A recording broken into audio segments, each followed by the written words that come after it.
السلام علیکم ورحمۃ اللہ۔ اس وقت ہم ایک بہت ہی اہم موضوع پر گفتگو کرنے جا رہے ہیں اپنے دو مہمانوں سے۔ وہ موضوع کیا ہے، اس سے پہلے ہم اپنے ان دو مہمانوں کا تعارف کرا دیتے ہیں۔ اس وقت ہم سی پی ایس انٹرنیشنل کے سینٹر میں بیٹھے ہوئے ہیں۔ میں فرحاد احمد۔ ہمارے دو مہمان میں سے پہلے مہمان ہیں مولانا فیاض الدین عمری صاحب۔ یہ حافظ قرآن ہیں اور انہوں نے عالم دین کی سند حاصل کی ہے جامعہ دارالسلام عمر آباد سے۔ دینی کتب اور سیکولر کتابوں کا وسیع مطالعہ رکھتے ہیں۔ آپ کا اس پینل ڈسکشن میں استقبال ہے۔ ہمارے دوسرے مہمان ہیں مولانا عنایت اللہ عمری صاحب۔ انہوں نے جامعہ دارالسلام عمر آباد سے عالم دین کی سند حاصل کی ہے اور قرآن کے تفسیر پر گہری نظر رکھتے ہیں، اور ان کی ایک تفسیر بھی شائع ہو چکی ہے سورہ البقرہ کی۔ آپ کا بھی اس پروگرام میں استقبال ہے۔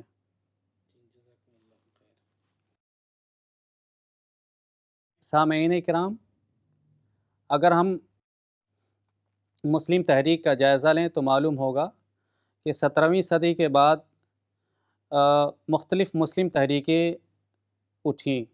مثال کے طور پر لیبیا کی سنوسی تحریک، ترکی کی سعید نورسی تحریک، حجاز میں شیخ محمد بن عبد الوہاب کی تحریک، بر صغیر ہند و پاک میں بھی بہت ساری تحریکیں اٹھیں۔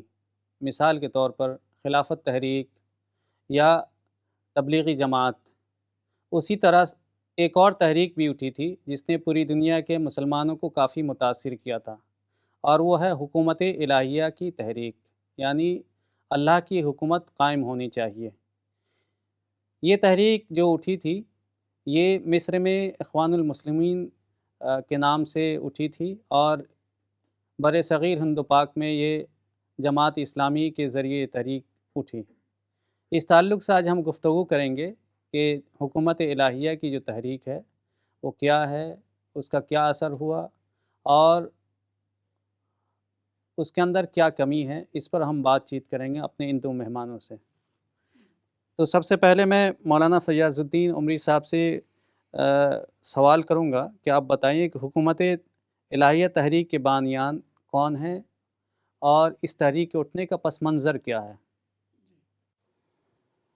جی مولانا فرحاد صاحب، آپ نے ابھی جو اپنے انٹروڈکٹری ورڈز میں جو 17ویں صدی میں اٹھنے والی تحریکوں کا ذکر کیا، وہ بہت ہی امپورٹنٹ سبجیکٹ ہے، اور آپ نے ہم سے پوچھا کہ مؤخر الذکر تحریک یعنی حکومت الہیہ والی تحریک، اس کا پس منظر کیا ہے اور اس کے بانیان کون ہیں۔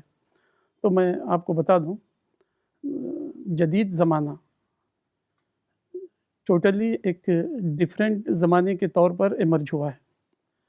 آپ دیکھیے، قدیم زمانے میں انسان ہر چیز میں ٹریڈیشنل ویز سے سوچتا تھا، ٹریڈیشنل میتھڈ ہوتے تھے، اور انسان جو ہے صدیوں سے ایک سیم میتھڈ پر سوچتا جا رہا تھا۔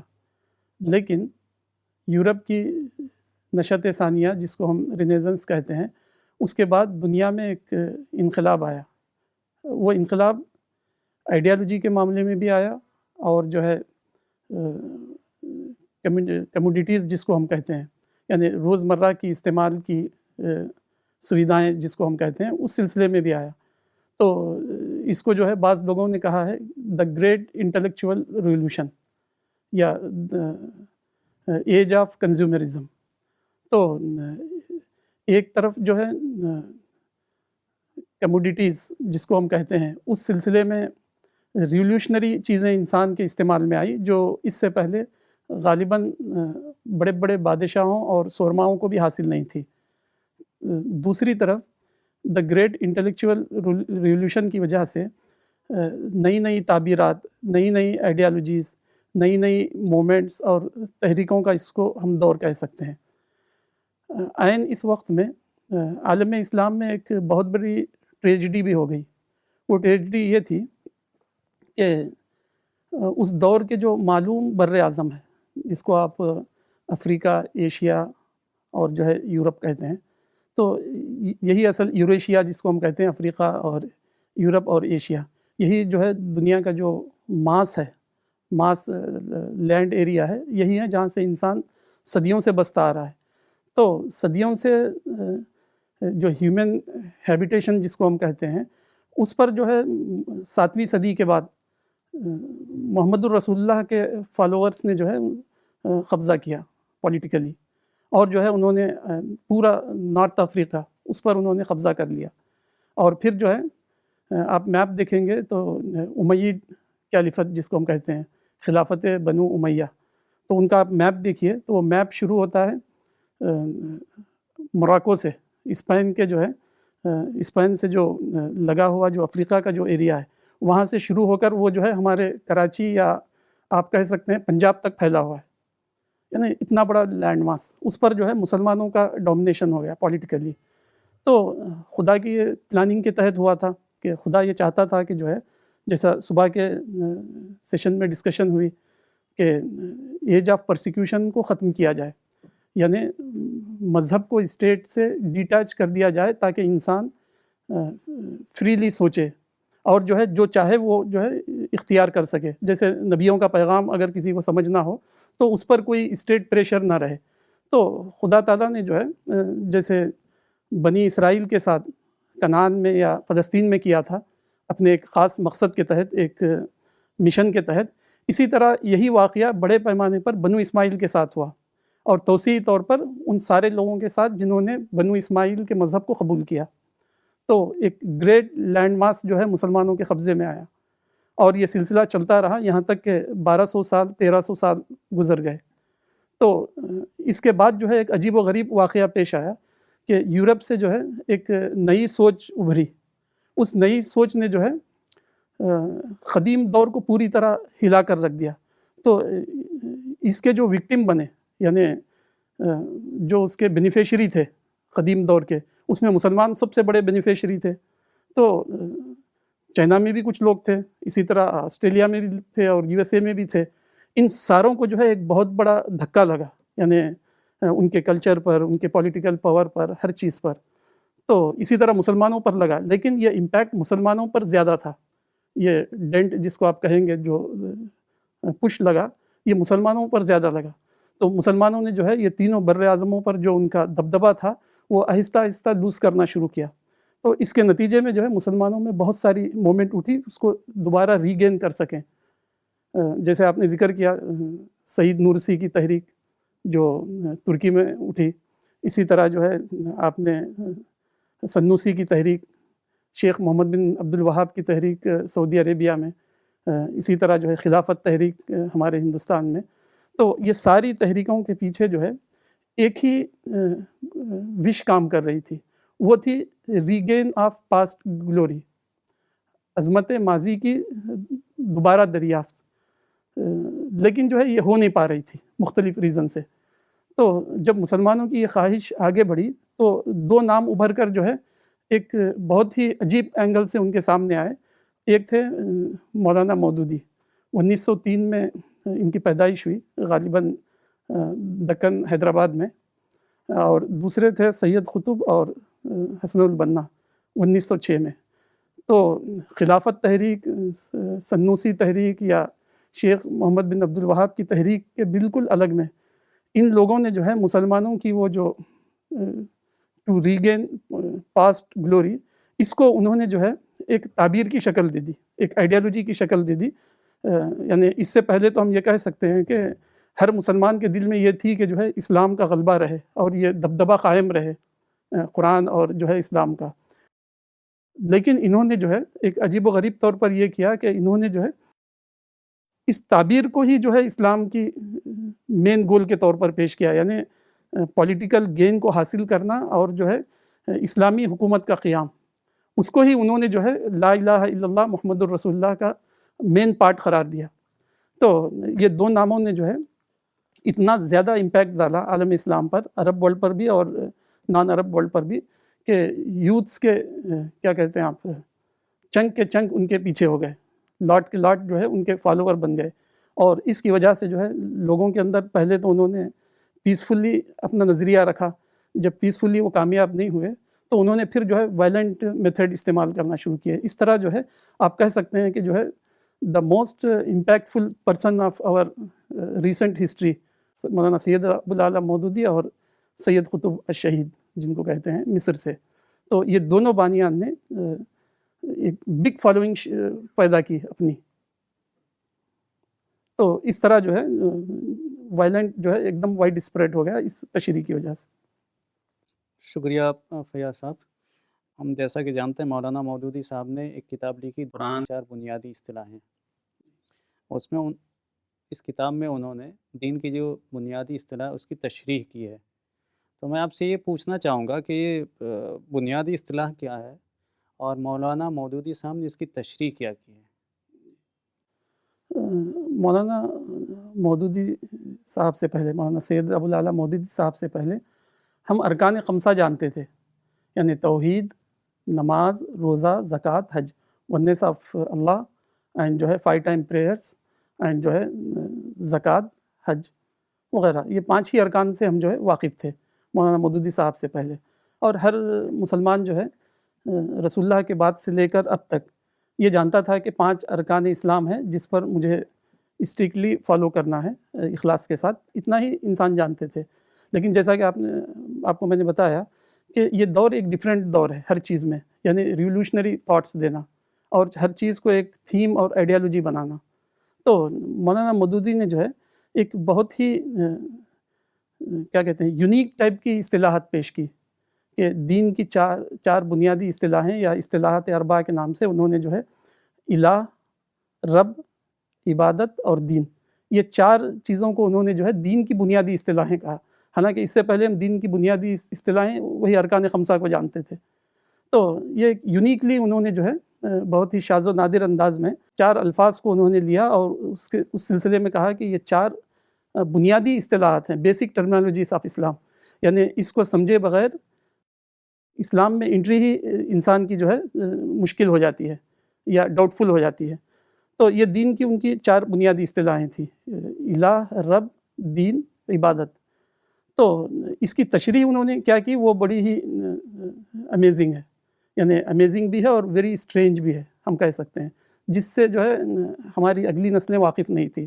انہوں نے یہ کہا کہ الہ کا ایک مفہوم، ایک تشریح انڈرسٹینڈنگ جو سارے ہی مسلمان اسکالرس لیتے ہیں، اس سے I am totally agree, 100% I agree with this understanding. But انہوں نے ایک بٹ لگایا. بٹ لگانے کے بعد انہوں نے جو ہے اس میں بہت سارے ایڈ کیے، بہت ساری باتیں. انہوں نے کہا لا الہ الا اللہ کا مطلب یہ تو ہے کہ جو ہے اللہ کے علاوہ کوئی معبود نہیں ہے. یہ انہوں نے کہا، اس کا مفہوم میں یہ مانتا ہوں. میں جو ہے اسلاف کے کسی بھی عالم سے اس سلسلے میں اختلاف نہیں رکھتا ہوں. بٹ انہوں نے کہا کہ اس کے بعد مجھے اختلاف ہے، کیا اسلاف نے یہ جو الہ کا جو مفہوم لیا ہے، جو انڈرسٹینڈنگ ان کو ہوئی ہے، کیا یہ کریکٹ ہے؟ تو وہ کہتے ہیں مجھے اس سلسلے میں ڈاؤٹ ہے. وہ یہ کہتے ہیں کہ جو ہے رسول اللہ صلی اللہ علیہ وسلم پر جب قرآن ریویل ہو رہا تھا اور اصحاب رسول جب قرآن کو ریسیو کر رہے تھے رسول اللہ سے، تو الہ کا اس وقت ایک دوسرا مفہوم تھا. پھر اس میں جو ہے ڈی جنریشن ہوا یا ڈیمینیشن ہوا اس کے اندر، اس مفہوم میں ہوتے ہوتے اس کا مفہوم بس اتنا رہا کہ خدا جو ہے عالم تکوینی کا مالک ہے. یعنی مسلمان یہ کہتے ہیں کہ جو ہے جو عالم تکوینی جس کو کہتے ہیں ہم، فزیکل ورلڈ جو ہے، یعنی سورج گھوم رہا ہے، چاند نکل رہا ہے، بارشیں ہو رہی ہے، زمین جو ہے غلہ اگا رہی ہے. تو مسلمان یہ لیتے ہیں کہ الہ کا مطلب یہ ہے کہ یہ خدا جو ہے ان سب تکوینی امور کا الہ ہے، گاڈ ہے. تو کہتے ہیں مجھے اس میں کوئی اختلاف نہیں ہے، یہ تو صحیح ہے. لیکن یہ بعد کا ڈی جنریشن ہے، وہ کہتے ہیں اس پر رک جانا. وہ کہتے ہیں کہ اصحاب رسول نے جو ہے اس کا مفہوم یہ نہیں لیا تھا. اس کا مفہوم انہوں نے یہ لیا تھا کہ جس طرح فزیکل ورلڈ پر خدا کی یہ چل رہی ہے، نیچرل ورلڈ پر خدا کا ڈومینیشن ہے، اسی طرح جو ہے ہیومن سوسائٹیز میں قانون بھی جو ہے خدا کا ہی چلنا چاہیے. خدا جو ہے پارلیمنٹ کا بھی خدا ہونا چاہیے، دوسرے الفاظ میں اسٹیٹ کا بھی خدا ہونا چاہیے، لیجسلیشن کونسل کا بھی وہ خدا ہے. اب مسلمانوں نے جو ہے صرف ایک الہ کا ایک ریڈیوس مفہوم لے لیا، محدود مفہوم لے لیا اور وسیع مفہوم کو چھوڑ دیا. وہ یہ کہتے ہیں کہ محدود مفہوم مجھے اس سے ٹوٹلی میں اگری کرتا ہوں، لیکن میں اس کو جو ہے محدود مفہوم کے طور پر لیتا ہوں. اس کو جب تک ہم توسیع نہیں دیں گے تو ہم اس دین کو نہیں پہنچ سکتے یا اس دین تک ہماری رسائی نہیں ہو سکتی جس پر ابو بکر، عمر اور عشرہ مبشرہ یا اصحاب رسول کھڑے ہوئے تھے۔ تو انہوں نے جب اس کو یہ کیا تو گویا کہ سمجھیے اس کو انہوں نے جو ہے ایک عام سی چیز کو انہوں نے جو ہے اس کو نیوکلیئر ہتھیار گویا کہ انہوں نے بنا دیا۔ اب لوگوں نے یہ سوچا کہ میں تو اب تک جو ہے تکوینی امور میں خدا کو الہ مانتا تھا، اب تو مجھے جو ہے پارلیمنٹ، لیجسلیشن، روڈ اور جو ہے ہر قانون کے اندر خدا کو خدا مان کر رہنا ہے، تو اب اس کے لیے کیا کیا جائے؟ تو انہوں نے کہا کہ جو ہے آپ کا ایمان اس وقت تک مکمل نہیں ہوگا جب تک آپ پارلیمنٹ کی سیٹ پر قبضہ نہ کر لیں، جب تک جو ہے دنیا کے جو پولیٹیکل سیٹس پر جو لوگ بیٹھے ہوئے ہیں ان کو انسیٹ کر کے آپ جو ہے اس پر قبضہ نہ کریں، اس وقت تک جو ہے آپ کا ایمان جو ہے ناقص اور ڈاؤٹ فل رہے گا اور آخرت کی نجات اس میں مشکل ہو جائے گی۔ تو اب نوجوانوں کو جو ہے ایک پہلے ہی سے جو ہے وہ ابل رہے تھے عظمت ماضی کی کو ریگین کرنے کے لیے، اب تو ان کے لیے جو ہے اسلامائزیشن ہو گیا، جسٹیفیکیشن ہو گیا، یعنی ان کی جو کمیونل جو وش تھی اس کو جو ہے مولانا مودودی صاحب نے جو ہے اسلامائز کر دیا اور ایک جسٹیفیکیشن دے دیا جس کے پیچھے پوری امت کا سپورٹ اور قرآن اور حدیث کھڑے ہوئے ہیں، اس طرح انہوں نے کہا۔ تو اس کے نتیجے میں جو ہے اتنا زیادہ نقصان ہوا اس تشریح کے نتیجے میں کہ مسلم ملکوں میں انہوں نے جو ہے مسلم حکمرانوں کو ویسٹ کے ایجنٹ کے نام سے ٹارگٹ کیا۔ جب وہ ناکام ہوئے ان کو انسیٹ کرنے میں، ان کو جیلوں میں ٹھوسا گیا، تو انہوں نے کہا کہ ہم خلافت اسلامیہ اگر قائم نہ کر سکیں کوئی حرج نہیں، لیکن ہم اتنا تو کر سکتے ہیں کہ ان طاغوتی نظاموں کو جو ہے ڈی اسٹیبلائز کریں، کمزور کر کے رکھ دیں۔ تو انہوں نے جو ہے انڈر گراؤنڈ تحریکیں شروع کی اور جو ہے بغاوتیں کروائیں، حملے کروائے مسلم حکمرانوں پر۔ یہی معاملہ انہوں نے جو ہے نان مسلم ورلڈ میں بھی کیا، جیسے انڈیا اور جو ہے اس طرح کے جو کنٹریز ہیں وہاں بھی انہوں نے یہ کوشش کی کہ جو ہے ہم اگر حکومت الہیہ قائم نہیں کر سکتے ہیں کوئی حرج نہیں، ہم کم سے کم جو ہے ان خدا کے دشمنوں کو ستا تو سکتے ہیں، ان کو جو ہے ویک تو کر سکتے ہیں۔ تو انہوں نے جو ہے ویک کرنے والے جو ہے کام یہاں پر شروع کیے۔ تو اس طرح جو ہے زمین جو ہے فساد سے بھر گئی، وائلنس سے بھر گئی، اور یہ وائلنس کے پیچھے نام لیا جا رہا تھا قرآن اور پیغمبر کا۔ اس طرح جو ہے یہ تشریح ان کی جو ہے ایک عام سے ہتھیار کو جو ہے نیوکلیئر ہتھیار جیسے بنا دیا جاتا ہے، اس طرح کا اس نے امپیکٹ کیا اور بڑا ہی اس کا نقصان سامنے آیا۔ آپ کی باتوں سے ایسا لگ رہا ہے کہ وہ جو فقہ کا ایک اصول ہے دفع الضرر اولا من جلب المصالح، کہ ضرر کو دفع کرنا یہ زیادہ افضل ہے مصالح کو لانے کے مقابلے میں۔ تو یہ تحریک جب اٹھی تو اس کا مطلب یہ ہے کہ نقصان زیادہ آیا، تو یہ تو فقہ نے جو اصول بنایا تھا اس کے خلاف یہ چیز تھی، میں سمجھتا ہوں۔ تو اس پر جو جہاں تک مجھے علم ہے کہ روایتی علماء کو یہ چیز سمجھ میں نہیں آئی، لیکن ان کے پاس ایک جو پیٹرن تھا اس میں وہ چیز فٹ نہیں ہو رہی تھی، تو انہوں نے کھل کر اس کی تنقید نہیں کی۔ جیسے مولانا اشرف علی تھانوی کے بارے میں آتا ہے کہ انہوں نے کہا یہ تحریک تو بظاہر کیا ہے وہ لگتی ہے ٹھیک ہے، لیکن مجھے دل سے اس پر شرح صدر نہیں ہے، ایسا انہوں نے ایسی بات کہی تھی انہوں نے۔ مولانا وحید الدین خان صاحب نے اس پر تنقید کی تھی، ان کی ایک بڑی کتاب جو ہے وہ تعبیر کی غلطی، یہ سی پی ایس انٹرنیشنل کی ویب سائٹ سے بھی ڈاؤن لوڈ کی جا سکتی ہے، اور اس کے علاوہ گڈ ورڈ بک سے بھی طلب کی جا سکتی ہے، یہ تو تفصیلی کتاب ہے۔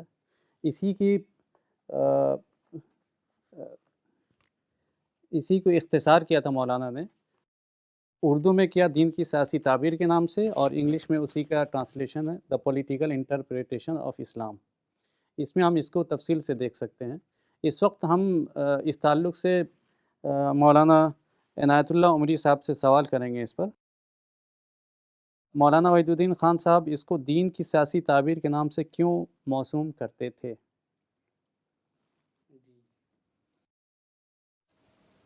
یہ بھی بہت اہم اور بنیادی سوال ہے کہ مولانا نے اس کو دین کی سیاسی تعبیر کیوں کہا۔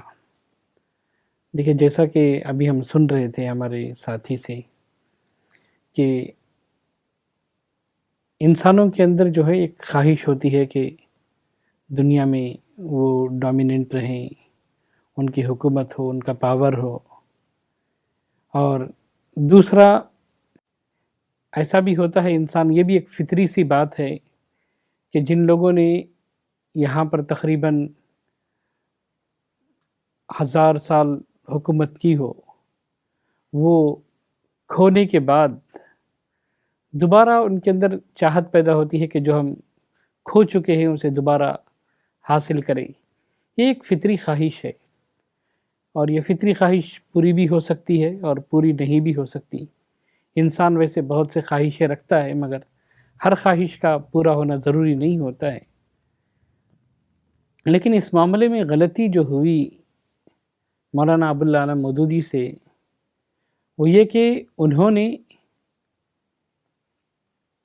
یہ ضروری قرار دے دیا کہ آدمی جب تک اللہ کو الہ کے ساتھ حاکم نہ مانے تب تک اس کی توحید مکمل نہیں ہوتی ہے. جب تک وہ عبادت کے ساتھ عبادت کو ایک سیاسی ٹریننگ نہ سمجھے تب تک اس کی عبادت مکمل نہیں ہوتی ہے. دین کو جب تک وہ ایک سیاسی قانون کے طور پر تسلیم نہ کرے تب تک اس کا دین پورا نہیں ہوتا ہے. اس طرح جو بات انسان کی خواہش تھی، اس کو انہوں نے دین کا حصہ بنا دیا، اور یہی سب سے زیادہ خطرناک بات ہے.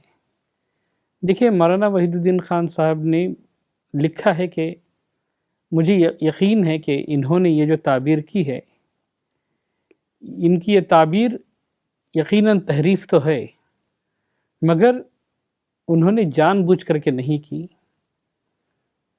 لیکن غلطی یہ ہے کہ جب اس کی غلطی واضح ہو کر کے سامنے آ جائے تب بھی آدمی اسی پر جڑا رہے اور یہ کہے کہ میں جو کہہ رہا ہوں، یہ جو ہم نے تعبیر کی ہے وہی صحیح ہے. یہ جو ہے اصل بنیاد بنتی ہے فساد کی. تو مولانا نے اس کو جو ہے تعبیر کی غلطی بتایا. ہم جانتے ہیں کہ سیکولر دنیا میں بھی ایک انقلاب آیا تھا کارل مارکس کے ذریعے سے، ایک معاشی انقلاب. انہوں نے ہسٹری کی ایک معاشی تعبیر پیش کی. انہوں نے کیا کیا؟ معاش کو سب سے بنیادی یونٹ بنا دیا کہ جب تک معاشی مسئلہ حل نہیں ہوگا تب تک نہ سیاست کے مسئلے حل ہوں گے، نہ اور دنیا کے کوئی اور مسئلے حل ہوں گے. اس طرح انہوں نے بنیادی یونٹ بنا کر بقیہ ساری چیزوں کو وہ ایکسپلین اس طرح کر رہے تھے کہ یہ یونٹ ٹھیک نہیں ہے تو بقیہ کوئی یونٹ ٹھیک نہیں ہوگی. دیکھیے، یہ ایسی بات ہے، آپ یوں سمجھ سکتے ہیں کہ جیسے اس سے پہلے یہ مانا جاتا تھا کہ جیو سینٹرک تھیوری، کہ زمین جو ہے مرکز میں ہے اور سارے پلانٹ اسی کے آس پاس میں گردش کر رہے ہیں.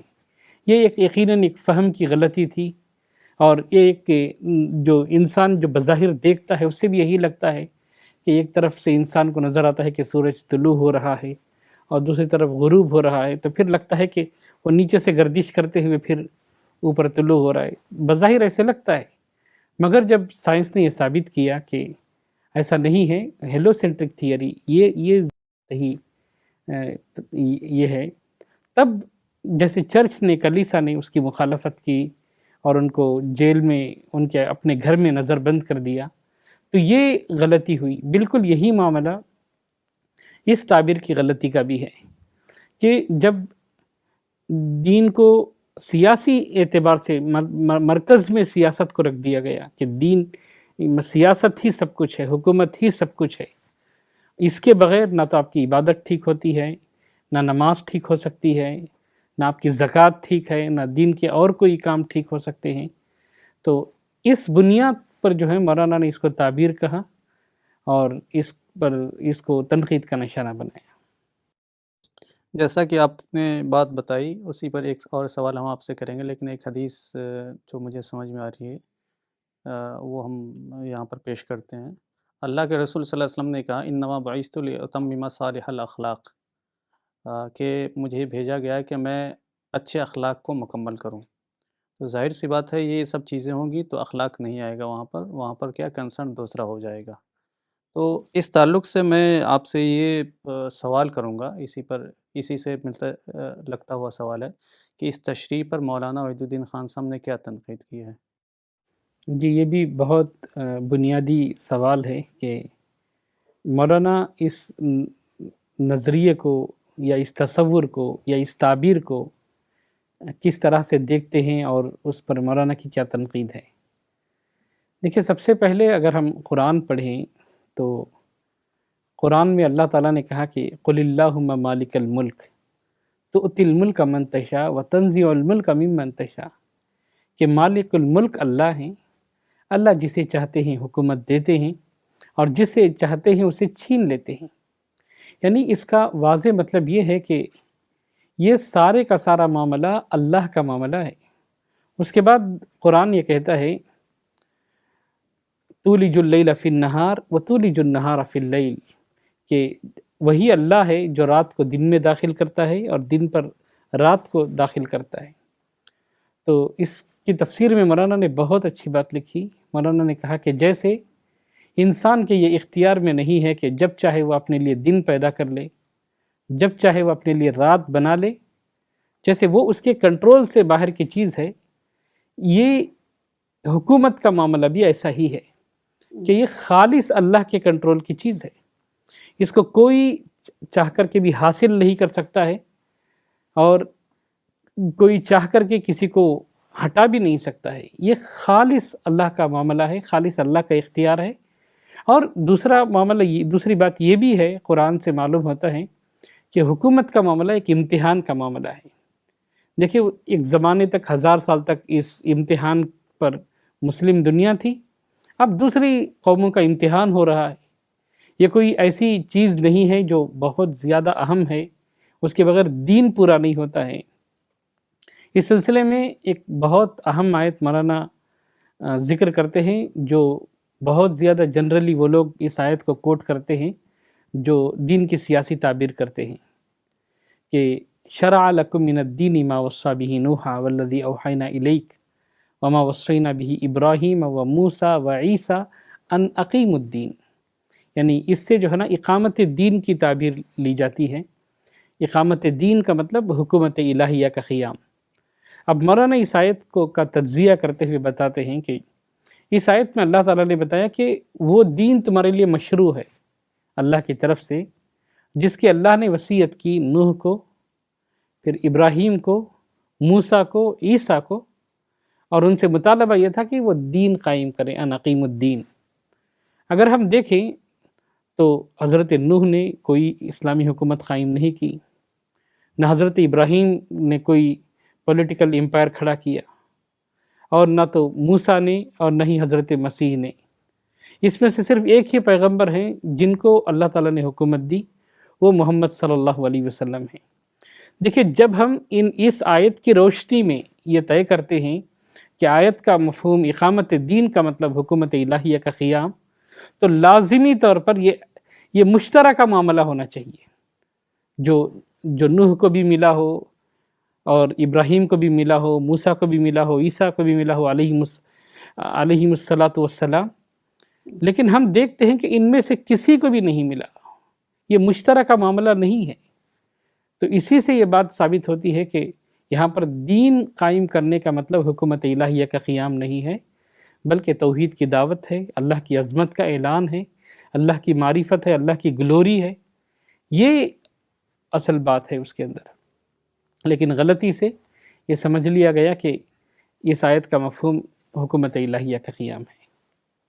بہت اہم بات آپ نے بتائی، اس میں مجھے ایک حدیث یاد آ رہی ہے اللہ کے رسول صلی اللہ علیہ وسلم کے بارے میں، جو آپ نے پوائنٹ بتایا تھا شروع میں کہ یہ اللہ کی طرف سے دیا جاتا ہے۔ حدیث آتی ہے کہ اللہ کے رسول صلی اللہ علیہ وسلم جب مدینہ میں داخل ہو رہے تھے تو اس وقت لوگوں نے یہ کہا تھا ادخلا آمنین مطاعین، کہ آپ داخل ہو جائیں یہاں پر اس حال میں کہ آپ مامون ہیں اور ہمارے سردار ہیں۔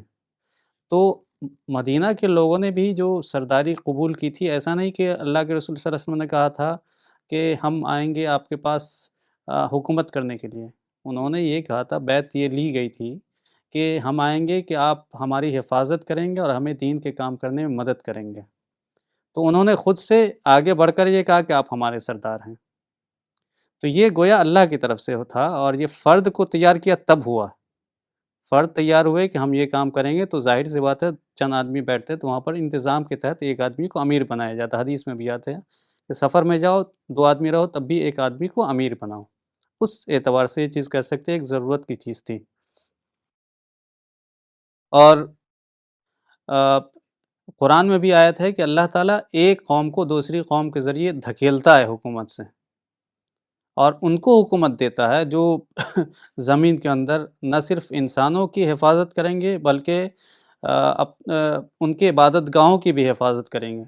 وَلَوْلَا دَفْعُ اللَّهِ النَّاسَ لَهُدِّمَتْ صَوَامِعُ وَبِيعٌ وَصَلَوَاتٌ وَمَسَاجِدُ يُذْكَرُ فِيهَا اسْمُ اللَّهِ كَثِيرًا، کہ اگر وہ ایک دوسرے کو نہیں ہٹاتے تو کیا ہے جو سیناگوگ ہیں اور گرجا گھر ہیں، مساجد ہیں، سب ڈھا دیے جاتے ہیں۔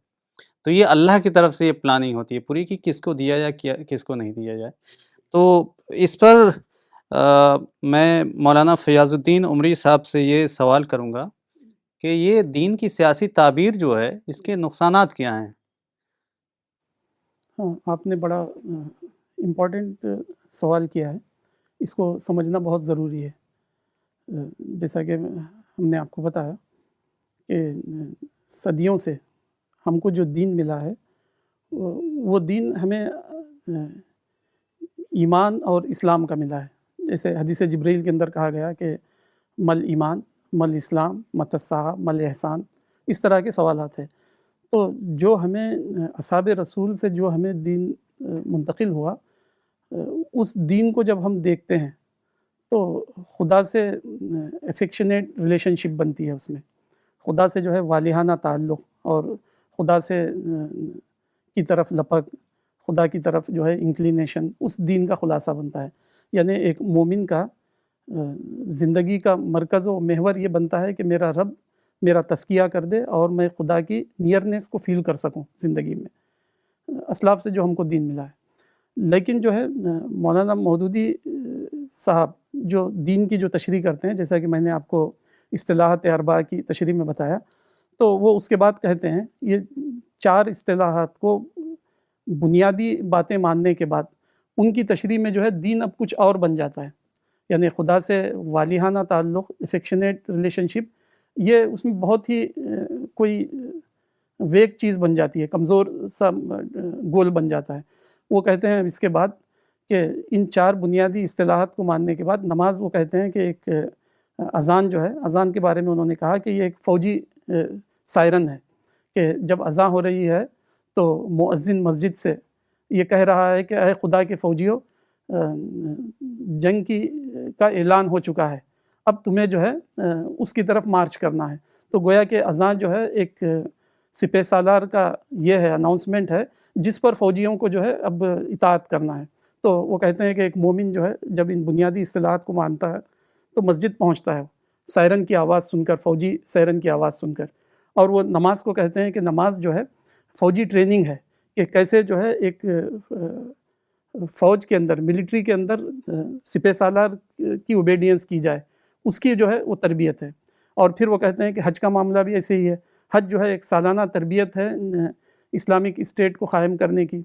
تو اس طرح جو ہے ارکان خمسہ، اربعہ اصطلاحات اربعہ کے انڈر میں پہنچ کر کچھ سے کچھ ہو جاتے ہیں۔ یعنی اسلاف کی تعبیر میں وہ خدا سے والہانہ تعلق کا سبجیکٹ بنتے ہیں، اور اس دین کی پولیٹیکل انٹرپریٹیشن میں وہ بس ایک ذریعہ بنتے ہیں، اور گول خدا کی قربت کے بجائے پولیٹیکل سیٹ کو گین کرنا، تاکہ جو ہے خدا کا قانون پارلیمنٹ اور لیجسلیٹو کونسل میں بھی نافذ کیا جائے، اس کی وہ ساری ٹریننگ بتاتے ہیں۔ تو یہ اس کا ایک بہت بڑا نقصان ہے۔ دوسرا نقصان یہ ہے کہ وہ یہ کہتے ہیں کہ جو ہے تقوی اور احسان جو ہے، مل احسان، جب حضرت جبرائیل نے پوچھا تو اللہ کے رسول صلی اللہ علیہ وسلم نے کہا کہ ان تعبد اللہ کأنک تراہ فإن لم ترہ فإنہ یراک، کہ ایسے تم خدا کی عبادت کرو جیسے کہ خدا تمہیں دیکھ رہا ہے۔ اگر ایسا نہیں ہو سکتا ہے، پہلے تو یہ کوشش کرو کہ جو ہے تم خدا کو دیکھ رہے ہو، اگر یہ پاسبل نہیں ہے تو ایسے کرو جیسے کہ جو ہے خدا تم کو دیکھ رہا ہے، احسان کا رسول اللہ صلی اللہ علیہ وسلم نے مطلب بتایا۔ تو اس کا مطلب جو ہے مینٹل پریزنس میں زندگی گزارنا خدا کے ساتھ، خدا کو جو ہے کے ساتھ انٹلیکچوئل ریلیشن بنانا، اور یہ فیل کرنا کہ خدا جو ہے موجود ہے اور وہ ہمیں واچ کر رہا ہے، اور خدا نے جو ہے یہ کائنات بنائی میرے لیے، اور اس نے اتنا بہترین ڈیزائن کیا کائنات کا کہ ساری چیز جو ہے ہزاروں سالوں سے اس کو فالو کر رہی ہے۔ تو لیکن اس تشریح میں پہنچ کر اب وہ بنتا ہے کہ تقویٰ کا مطلب وہ یہ کہتے ہیں کہ عام مومنین کا گروپ مراد ہے، اور احسان کا مطلب یہ ہے اس کے فوجی لاٹ، یعنی متقی انسان تو وہ ہے جس نے صرف جو ہے ان بنیادی اصطلاحات کو نہیں مانا، بس اس کو جو ہے ریڈیوس فارم میں اسلام ملا، لیکن اس کو جو ہے خدا کا مقرب بندہ بننا ہے تو اس کو احسان کے فارم پر لیول پر جانا ہوگا، اور احسان کا لیول یہ ہے کہ آپ جو ہے خدا کے دشمنوں کو، طاغوت کو جو ہے زمین سے اکھاڑ کر پھینک دو، اور پھر جو ہے اس سیٹ پر جو ہے خدا کا قانون نافذ کرو۔ تو گویا کہ ان کے پاس تقویٰ جو ہے ایک عام سا لیول ہے، اور احسان جو ہے ایک عسکری ملٹری لیول ہے۔ تو اس طرح جو ہے اسلاف کی تعبیر سے ہر جگہ جو ہے یہ تعبیر جو ہے ٹکرا جاتی ہے۔ اور اب اس کا نقصان کیا ہوتا ہے اس طرح کا؟ ایک تو پہلے ہم نے خدا کو کھویا، خدا سے تعلق کو کھویا، اسلاف سے ملے ہوئے آتھینٹک ورژن کو ہم نے کھو دیا، تو گویا کہ جو ہے ہمارے پاس جو دین کا جو سرمایہ تھا وہی ہم نے ضائع کر لیا۔ اب دوسرا مسئلہ یہ ہے کہ جب آپ اس کو دین کا گول سمجھتے ہیں تو اب آپ کا ٹکراؤ شروع ہو جائے گا۔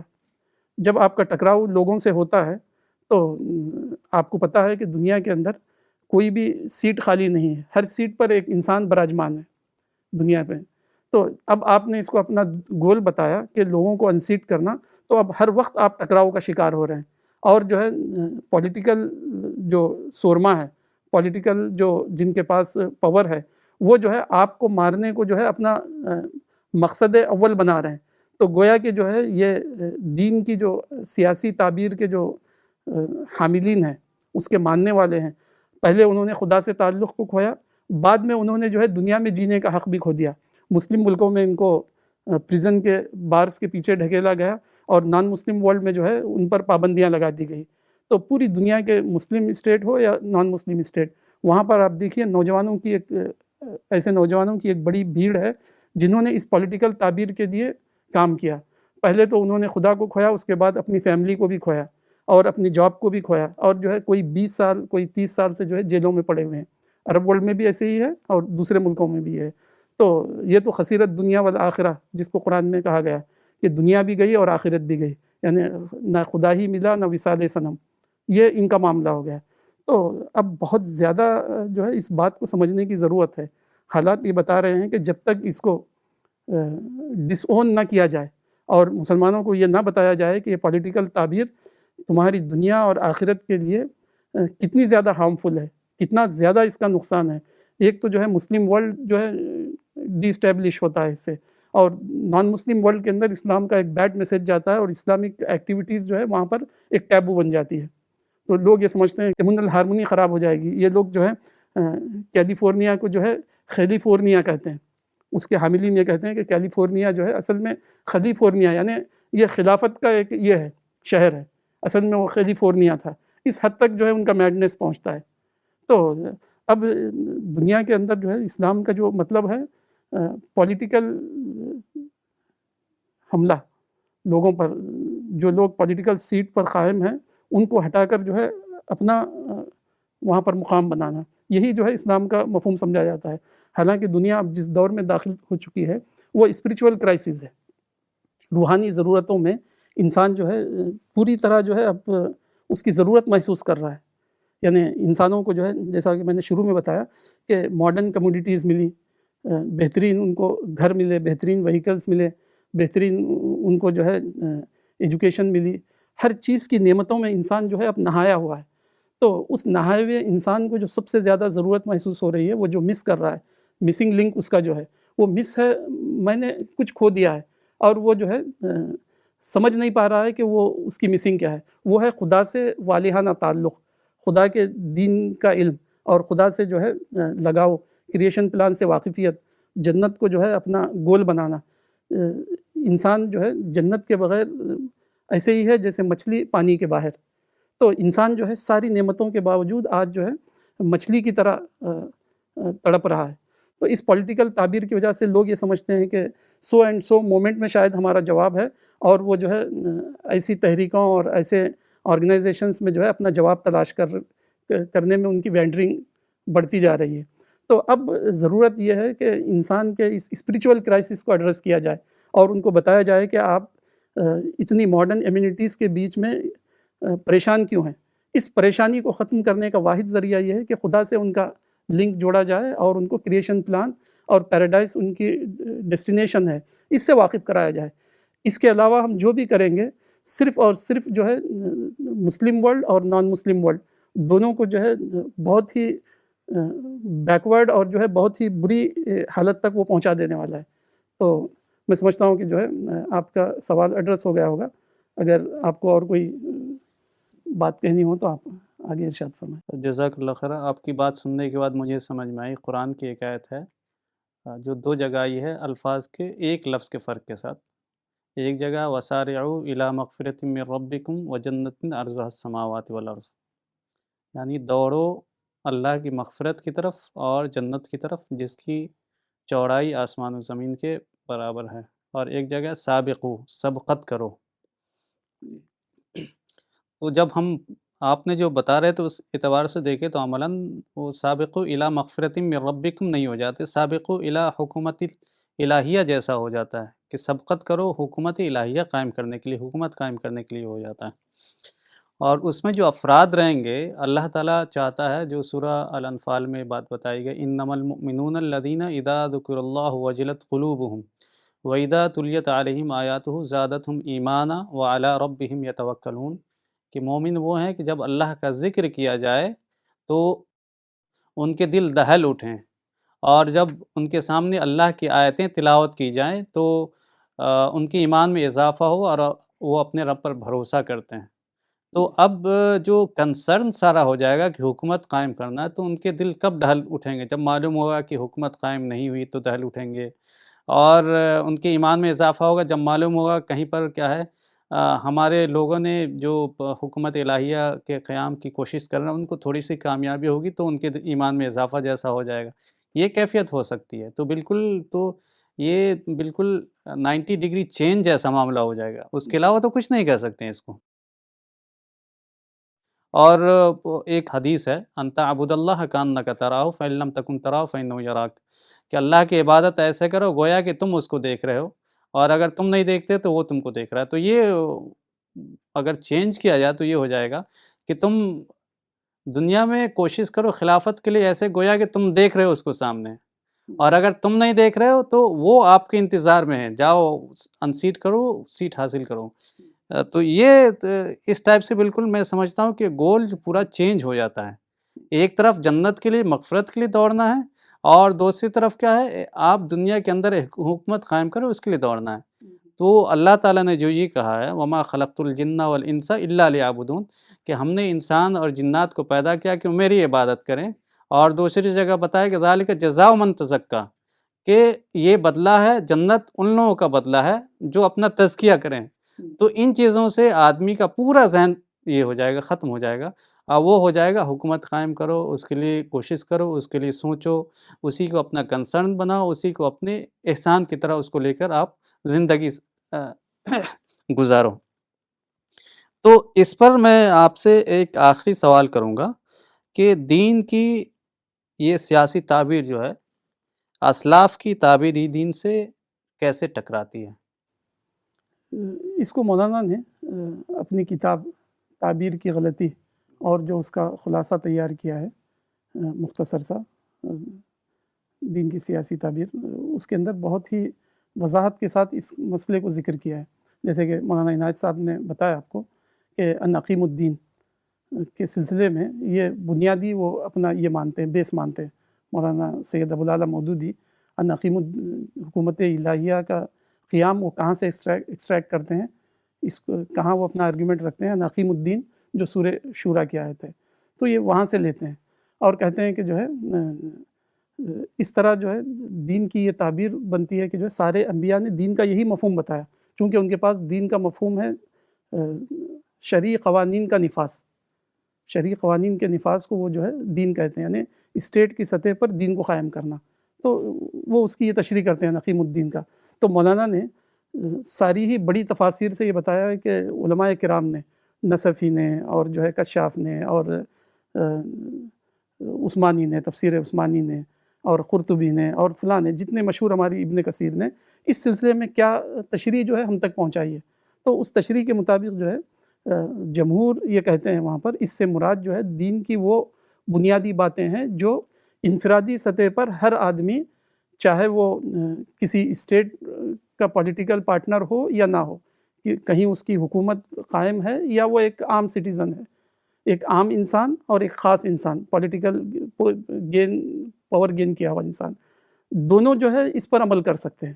یعنی اسلاف کی ہم تشریح کو مانتے ہیں تو ہم فرسٹریشن سے بچتے ہیں. اگر ہم اس بنیادی اصطلاحات اربع والی تشریح کو مانتے ہیں تو ہر وقت ہمیں جو ہے نا کنفرنٹیشن اور جو ہے کلیش اور جو ہے لوگوں کے ساتھ ٹکراؤ میں جو ہے وقت گزارنا پڑتا ہے. تو اسلاف نے جو دین کی یہ پیش کی تو وہ جو ہے فاتقوا اللہ ما استطعتم کے تحت ہوگی.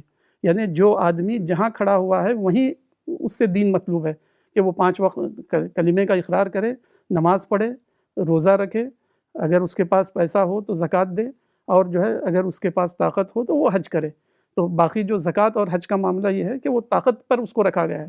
تو جب بنیادی باتیں ہی طاقت پر منحصر ہیں تو یہ تشریح اس کو یہ بتاتی ہے کہ جو ہے حکومت الہیہ کی طاقت تم کو نہیں ہے تب بھی تم کو قائم کرنے کی کوشش کرنا ہے. حالانکہ کسی عالم نے یہ نہیں کہا کہ تم مال میں فائنینشلی اتنے ساؤنڈ ہو جاؤ کہ زکوٰۃ دینے والے بن جاؤ. کسی نے یہ نہیں کہا. اگر تم ہو گئے فائنینشلی جو ہے نا تمہارا یہ لیول آ گیا تو تب تم کو زکوٰۃ دینا ہے. اگر تمہارے پاس طاقت ہے تب تم کو جو ہے کعبۃ اللہ تک پہنچنا ہے. کسی نے یہ نہیں کہا کہ اس لیے کہ جو ہے نا اسلام کے ارکان خمسہ میں سے زکوٰۃ ہے اس لیے اب ہر مسلمان کو، ہر مومن کے لیے یہ فرض ہے کہ وہ جو ہے اپنا فائنینشیل اسٹیٹس اس تک پہنچائے. ایسا کسی عالم نے نہیں کہا. لیکن یہ تشریح جو ہے اصطلاحات اربع کے تحت یہ کہتی ہے کہ اگر تم عام شہری بھی ہو، اگر تمہارے پاس پولیٹیکل گین نہ ہو تو تم جو ہے پولیٹیکل گین حاصل کرو، اور اس کے لیے جو ہے جب تک تم لڑائی نہیں کرو گے، اگر اس کے لیے لڑائی کی حد تک جانا ہے تو تم کو جانا پڑے گا. اس سے کم دین کی تشریح جو ہے میں نہیں مانتا ہوں. سید ابو العلا مودودی کہتے ہیں کہ اس سے کم پر میں راضی نہیں ہوں. چاہے تم مجھے اس کی وجہ سے جو ہے تکفیر کر دو، چاہے میرا انکار کر دو، کچھ بھی کر دو، لیکن میں اس سے کم پر راضی نہیں ہوں کہ ہر مسلمان کے لیے ضروری ہے کہ وہ پولیٹیکل اسٹیٹ کو گین کرے. تو اسلاف کی تشریح کو آپ جب مانتے ہیں تو ایسا لگتا ہے کہ جو ہے نا واقعی یہ دین رحمت ہے. لیکن جب یہ اصطلاحات اربع کے تحت ہم اسلام کو مانتے ہیں تو ایسا لگتا ہے یہ تو گلے کا پندہ بن گیا ہے، گلے کا طوق ہے. کہ اب کچھ عرب نوجوانوں نے مولانا سے کہا کہ آپ کی کتابیں پڑھنے سے پہلے ہم جو ہے ڈبل اسٹینڈرڈ بن چکے تھے، نفاق میں جی رہے تھے. کیوں؟ اس تشریح کے تحت جو ہے ہمیں اپنے حکمرانوں سے، عرب حکمرانوں سے ٹکرانا لازمی تھا. اب جب ہم ان سے ٹکرانے کے لیے جاتے ہیں تو جیل میں جانا پڑتا تھا، تو ہم کو جیل میں جانا پسند نہیں تھا، تو ہم اس تشریح کو مانتے ہوئے ان سے ایڈجسٹ کر رہے تھے. اب آپ کے تشریح کے بعد جو ہے ہم اصولی طور پر ان سے ایڈجسٹ کریں گے. پہلے ہم ڈبل اسٹینڈرڈ ہو کر ایڈجسٹ کر رہے تھے، اب ہم اصولی طور پر اور خدا اور رسول کے حکم کے تحت ہم ان سے ایڈجسٹ کر رہے ہیں. تو اس طرح جو ہے یہ تشریح اسلاف کے تشریح سے جو ہے ٹکرا جاتی ہے. تو میں سمجھتا ہوں کہ جو ہے بات واضح ہو رہی ہوگی. بالکل، جزاک اللہ خیر. آپ نے بالکل واضح کلیئر کر دیا کہ دین کی سیاسی تعبیر کیوں درست تعبیر نہیں ہے دین کی، اور اصل تعبیر جو ہے، اصل مقصد جو ہے نبیوں کا کہ لوگوں کو اللہ کے راستے پر لانا، جس کو صراط مستقیم کہا گیا ہے اور جس کا نتیجہ جنت ہے. اس سے کیسے عملاً یہ چیز دور ہو جاتی ہے، یہ مقصد انسان کی آنکھوں سے اوجھل ہو جاتا ہے. کیونکہ انسان کیا ہے، وہ ایک طرف زیادہ توجہ دے گا تو دوسری طرف سے اس کی توجہ پھر جائے گی. تو ساری توجہ اگر آپ کی ہو جائے ایسی چیز کو پانے پر جس کو پا نہیں سکتے، لیکن آپ چاہتے ہیں کہ خدا کے نام پر حاصل کرے، ظاہر سی بات ہے اس سے بڑا مقصد آپ کا کھو جائے گا، آپ کی نظروں سے اوجھل ہو جائے گا. تو اسی پر ہم اپنی آج کے اس ڈسکشن کو ختم کرتے ہیں، اور اللہ تعالیٰ سے دعا کرتے ہیں کہ ہمیں جنت کے راستے پر چلنے والا بنائے، اس راستے پر جس کے لیے نبی آئے، جس پر انہوں نے بلایا تھا، یعنی اللہ کی توحید، تزکیہ، معرفت اور جس حد تک ہم سے ہو سکتا ہے استطاعت کی حد تک دین پر عمل کرنا، نہ کہ وہ کام جو ہماری طاقت سے باہر ہے اس کے لیے سوچنا اور اس کے لیے زندگی بھر کوشش کرنا اور بے مقصد مر جانا، اس سے ہم تمام لوگوں کو بچائیں۔ تو میں آپ دونوں لوگوں کا شکریہ ادا کرتا ہوں کہ آپ نے وقت نکالا ہماری اس سی پی ایس انٹرنیشنل کے تحت ہم نے اس ڈسکشن کا انعقاد کیا تھا، اس میں آپ نے حصہ لیا اور ہم بہت ساری چیزوں کو آپ نے کلیئر کیا کہ کیوں ضروری ہے۔ شکریہ، جزاک اللہ خیرہ۔ ہم بھی آپ کے شکر گزار ہیں کہ آپ نے اتنے معزز اسٹیج پر ہمیں انوائٹ کیا اور ایک اہم موضوع پر بولنے کے لیے موقع دیا۔ جزاکم اللہ۔ جی جزاکم اللہ خیر۔ اسی پر آج کی اس پینل ڈسکشن کو ختم کرتے ہیں۔ السلام علیکم ورحمۃ اللہ۔